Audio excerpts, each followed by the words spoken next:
Armand Young, bonjour. Bonjour. Alors, vous avez été installé hier par Manuel Valls à la présidence du Conseil national de la sécurité routière. Or, cette instance était en sommeil depuis 5 ans et pourtant, le nombre de morts sur les routes a baissé comme jamais. Ça signifie qu'elle ne servait à rien? Depuis 2008, le nombre de personnes mortes, tuées sur les routes a stagné. Il a diminué légèrement. Je voudrais vous dire également que le nombre de blessés et d'hospitalisés est toujours stable et ne diminue pas dans la même proportion. Donc plus que jamais, la relance du Parlement de la sécurité routière était nécessaire.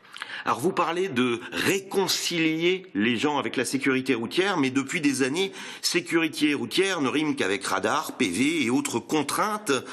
Comment allez-vous réconcilier les Français avec la sécurité routière? J'ai effectivement fait le pari inverse. Il est possible de faire une sécurité routière qui ne soit pas uniquement répressive, mais qu'il y ait un certain nombre de mesures d'abord compréhensibles et acceptables et acceptées par nos concitoyens. Alors il y a toujours eu des gadgets et même des sites internet où les usagers pouvaient dénoncer les radars inutiles ou des limitations de vitesse aberrantes, mais ça n'a jamais été suivi d'effet. Est-ce que vous allez être plus à l'écoute? Les diminutions de vitesse, je vous reprends là-dessus, sont indispensables. Vous parlez de la division par 2 du nombre de personnes tuées sur les routes, c'est parce que la vitesse moyenne sur nos routes a diminué de 10%. Mais il y a un certain nombre de... J'éviterai toutes les mesures gadgets, je ne veux que des mesures utiles et compréhensibles. Alors, 200 radars de plus l'an prochain, dont certains en zone 30, ça n'est pas de la sécurité routière en zone 30, et puis ça peut faire peur quand on sait que Strasbourg, par exemple, a failli être classé complètement en zone 30. Les 200 radars supplémentaires seront des radars de nouvelle génération que même le fameux système Coyote ne pourra pas détecter. Il me semble indispensable.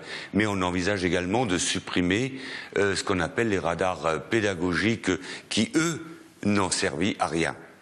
Alors, triangle, gilet jaune, éthylotest pas disponible d'ailleurs. Il y a eu pas mal de ratés dans les dernières mesures. Vous allez tout remettre en question? Oui. Le ministre nous a demandé de porter un avis sur tout, de tout remettre en place, de tout remettre à plat, mais il nous a demandé également des mesures claires, compréhensibles, pérennes et utiles.